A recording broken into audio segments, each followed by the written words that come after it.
Okay, I'm going to make this video to explain a little bit about what a discrete distribution is.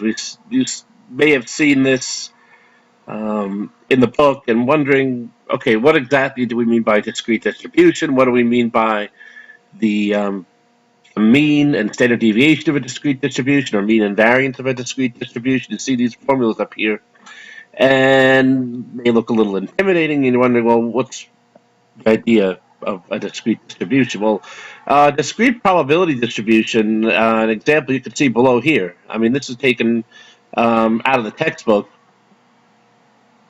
And 40 students, looks like 40, it was 40 students were polled, and asked how many siblings do you have? And so this is a relative frequency distribution. 42% and 42.5% of the class has one sibling. You could also ask the question, well, what's the probability that a randomly selected student has one sibling? And that would be 0.425 or 42.5%. Okay, so what exactly does this mean when we talk about a mean and standard deviation of distribution? Because we have these formulas here. What I want to do is quickly show you a quick demonstration of how a discrete probability distribution would work. Okay, so what I've done here is I've taken this distribution and recreated it. I have a collection here of students, and the example is taken from a population of 40 students. And you can see, if we take a look, I have all the students represented over here. You can see if I scroll through this list, I have 8 students, 20% of the 40, 8 students with 0 siblings, 17 with 1 sibling, 2 with 11 siblings, 11 with 2 siblings, 3 with 3 siblings, and the last one has, the 40th student has 4 siblings. So you can see that's what we're looking at up here. That's our collection of students.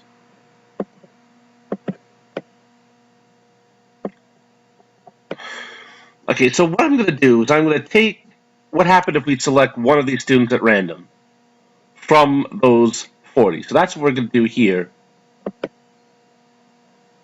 And sample one student and ask, how many siblings do you have? Well, okay.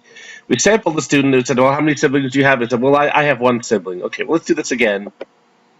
Another one, 1 sibling. Another one, 1 sibling. 1, 2. Okay, now we found someone with 2 siblings. And again, we're selecting with replacement.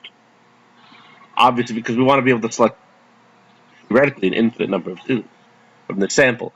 But the point is, I select one of these 40 students at random. I ask them, how many siblings do you have? And this is the result. This person has 1, this person has 2, this person has 2, this person has 2, 1, 2, and so on. Very rarely we'll get someone with 4 siblings. It's only one of those students, so that's always only going to be selected. He or she will only be selected 1 out of 40 times. Okay, well, enough of that. I want to show you exactly what we mean. This is kind of setting it up. What do we mean by the mean and the standard deviation of this distribution? So we're going to use all those formulas in a moment, but I at least want to show you first what the mean and standard deviation of a distribution means. It means that if I continue this process over and over and over again, I'm drawing numbers. I'm drawing random numbers from this distribution. But of course, zeros, or say 1s, occur the most often, so I'm going to select 1 more often. 1 and 2s are going to be selected more often. I'm clicking here, you can't really see it, but 1s and 2s, there's another 0. 1s and 2s are going to be selected more often. So what I'm going to do is I'm going to select I'm going to select 100 students at a time. And from this distribution, we'll see what happens here.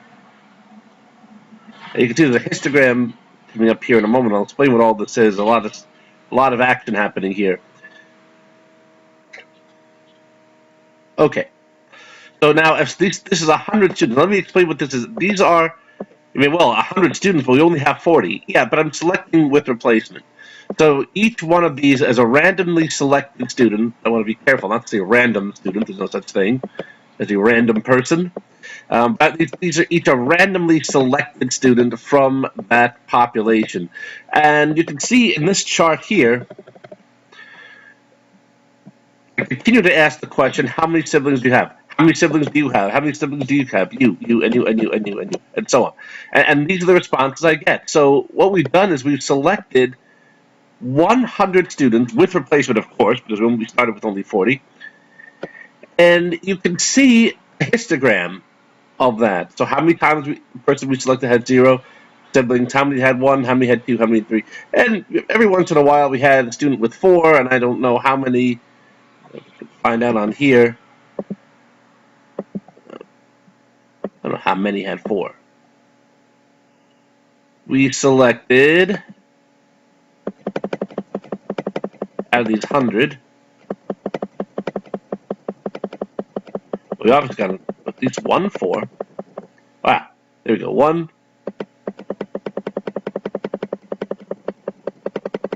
Oh yeah, only 1 out of the 100 had 4. Okay, well, but you see this histogram is. Oh, there we go. We have see how many 2s, how many 3s, and this kind of matches approximately matches our original distribution.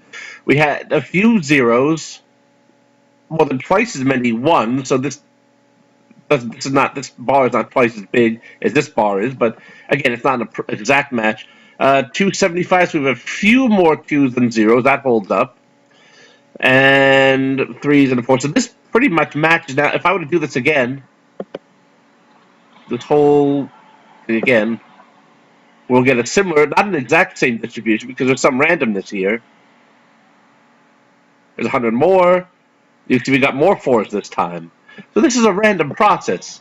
You're selecting students at random from this distribution. You can see, it's not going to be the same histogram each time. I want to focus on this chart here. Now, what is this saying?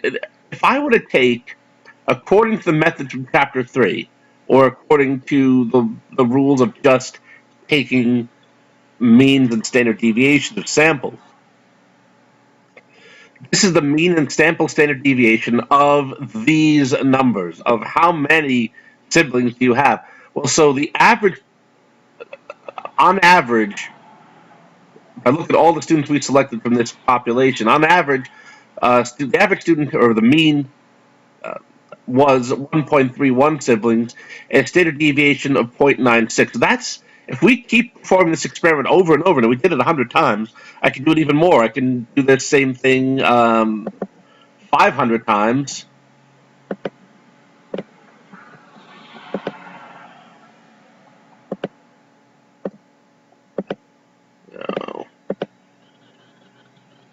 Oh, I'm looking at the wrong. Okay. I selected 500 times instead of 100. And now I have 500, and then the distribution is pretty much the same shape as before.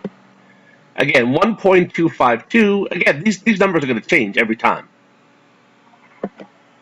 1.282, 1.322. These numbers are going to change every time.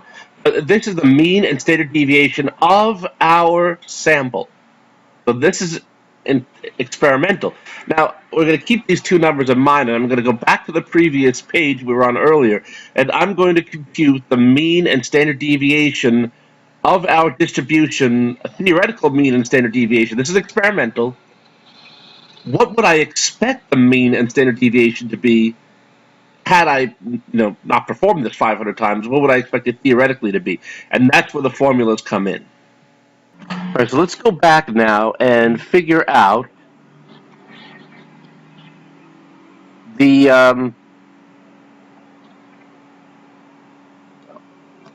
mean and standard deviation of this distribution. Okay, so the mean,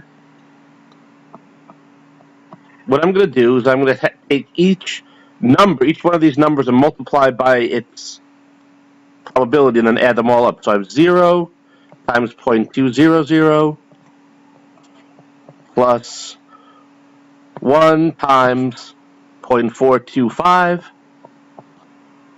plus 2 times 0.275 plus 3 times 0.075 plus 4 times 0.025. 0.25. And when we do this, we get 1.3. Meaning that if we continue to select students from this distribution over and over again, ask how many siblings do you have, we would expect, on average, to get 1.3 siblings. Now, what about the standard deviation? Okay, so the standard deviation, what I need to find out is this.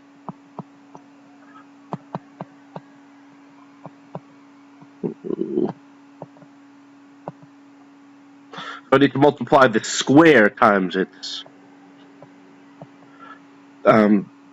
probability. So it's going to be 0 times 0.2 plus 1 times 0.425 plus 4 times 0.275 plus 9 times 0.075 plus 16 times 0.025. And I get 2.6. So my variance is then going to be the 2.6 we just got minus the 1.3, the square. So this is the mean of the squares minus the square of the mean.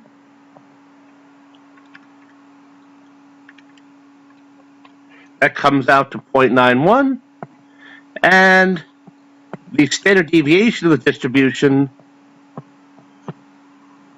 should say approximately equal to 0.954. So I have 1.3 for the mean and 0.954 the standard deviation. Now let's once more go back. 1.3 and about 0.9. Again, it's not exactly because it's sampling, and sampling is going to be different. But you can see, on average, when we did the actual simulation, we got on pretty close to 1.3 for the average number of siblings, and the standard deviation 0.913, which is pretty close to about 0.954. So this shows you, hopefully, gives you some idea of how discrete distributions work and what the heck it means when we find a mean and standard deviation.